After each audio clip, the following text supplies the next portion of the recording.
Introduce one of our key guests tonight, VIP guest Andy Burnham.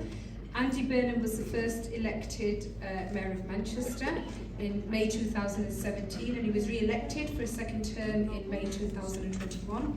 He served in Gordon Brown's cabinet as Chief Secretary for the Treasury from 2007 to 8, Culture Secretary from 2008 to 9, and Health Secretary from 2009 to 10.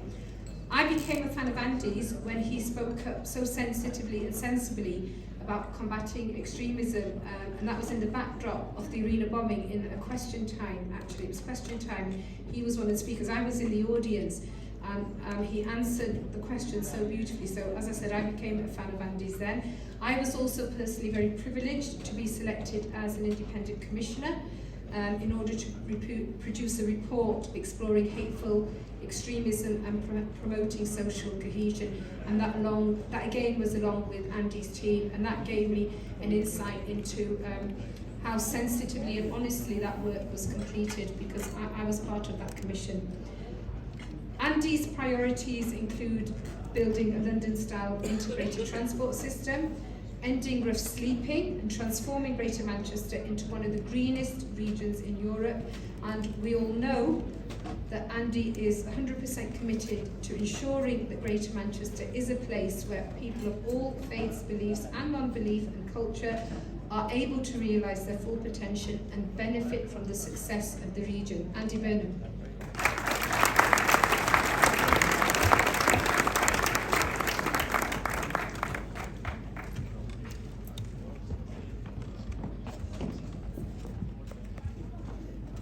Distinguished guests, ladies and gentlemen, Assalamu alaikum, good evening. It's a genuine pleasure to be with you this evening. And thank you, Simon, for that lovely introduction. You're looking good, Manchester. My goodness, you've dressed up well tonight. It's going to be a great, or already is a great night of celebration.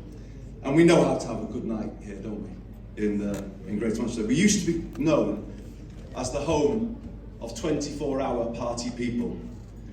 And I want to commit to you tonight as your mayor that I'm going to work hard to get that crown back from 10 Downing Street.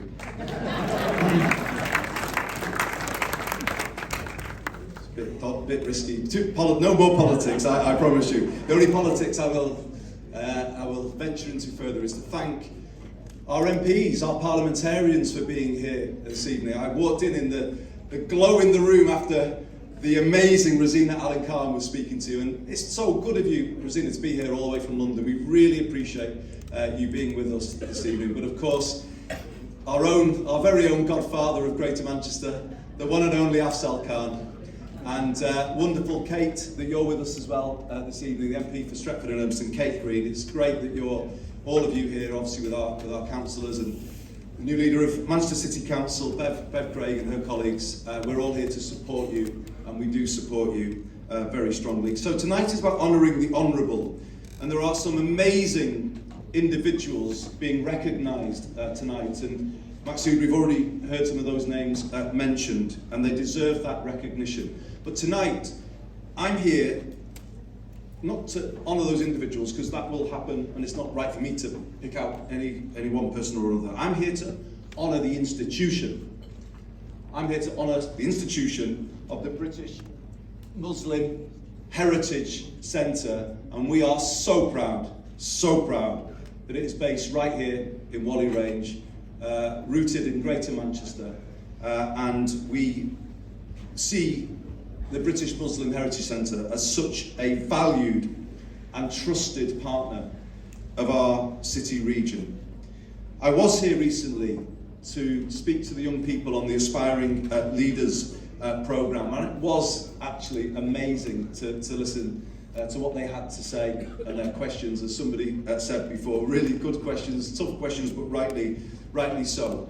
We've got to acknowledge something, that in decision-making positions in Greater Manchester, we don't have the diversity that we want to see. There is underrepresentation of the Muslim community, the black community. I can see the chair of our race equality panel, Elizabeth Cameron, here this evening, who's putting her hand in the air. She is leading the charge on behalf of everybody to ensure that we empower the next generation of of Greater Manchester leaders, and we bring on from all of our communities, including the Muslim community, the next generation of leaders in the public, private and voluntary sectors.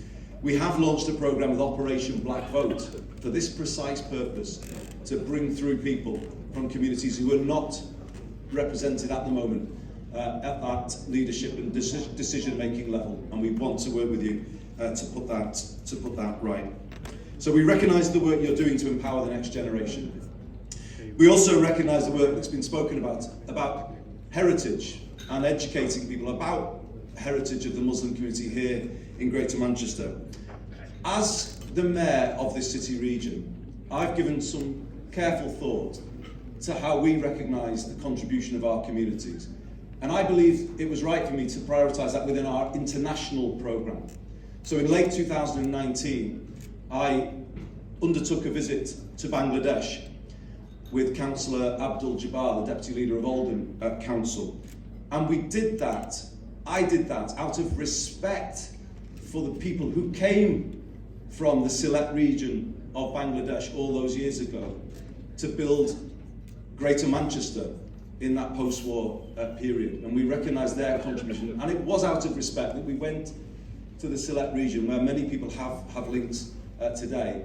And I signed an agreement with the Mayor of Sylhet to work together. And we're returning to Bangladesh later this year to take forward the work we're doing with them to support a waste recycling plant in the city region. But I also am very pleased that the Consul General of Pakistan is with us this evening, because with his help and his team's help, we will be adding a trip to Pakistan to that trip, for the very same reason, out of respect for our communities of Pakistani heritage. And I hope many people in this room will contribute to that, making that trip a success, Maksud, and I'm sure you will do that as well. The centre here supports us in so many ways with our work as a city region. You may remember when I came in as Mayor 5 years ago, because it is now 5 years ago, I committed to do something about reducing rough sleeping, as you heard Simon just say a moment ago. And it fills me with pride that this magnificent building has been part of our A Bed Every Night programme, where we've helped reduce levels of rough sleeping right across the city region, and we thank you for that. We also thank you for the support that you give to make this a fairer Greater Manchester. And I just wanted to mention this evening, I know there's many business people in the room, we have been accredited as the UK's first living wage city region, and we need your help coming through this time to make sure that all of our fellow citizens have enough to live on in very difficult times, particularly with the cost of living crisis. So if I could say to you to continue to work with us to ensure everybody here who lives here gets a real living wage. And we know that GM Citizens and Fergie, who's done so much work on that campaign, is here tonight. We are absolutely fighting as one to ensure that we support all of our residents through these difficult times, but I'd be grateful if you could give that your support too. Of course, we do recognise there is much more to be done tackling hate crime. Under our new Chief Constable, Greater Manchester Police is moving back to a stronger position. There's a commitment to double the number of arrests in Greater Manchester. Crimes that were not going punished are now being punished, and there's more work to be done there.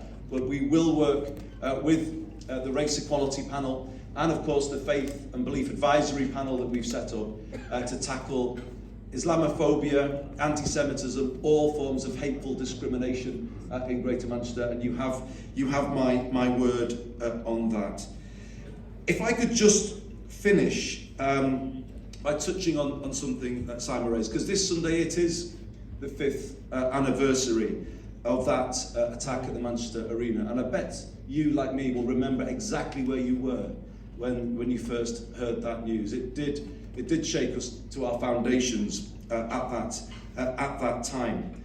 But it's at times like that, isn't it, where we talk about partnerships and friendships, when you find out how real those are. And I just wanted to say to you, Maksud, and to all members of the Muslim community, you were there for our city region at that time. And you showed to the people of Greater Manchester the true face of the Muslim community in this city region. And that came over so powerfully, Simon, on that programme that we were on. But in the days beyond that, the work was incredible. There was that show of interfaith solidarity at Manchester Cathedral. You know, people walking through city centre Manchester to show that belief in our common humanity and our solidarity. You did promote dialogue between the different faiths of Greater Manchester, as you said. It's not just words. You did it when we needed it. You did it when we needed it. And I can't thank you enough for that. And I can't thank all of you enough for that. Because terror seeks to divide, but it didn't. It didn't succeed here. It did not succeed here because we stood together as Greater Manchester and we would not be divided. And that reflects so well, I believe, on our city region. And it reflects so well on the British Muslim Heritage Centre and all of our Muslim communities across Greater Manchester. So if I could finish just by saying this, and I say it directly to you, Maxine, as the leader of the centre, you backed us when we needed you, and therefore we will always back you, and you will always have our full support. Thank you very much indeed, everyone. Have a great evening.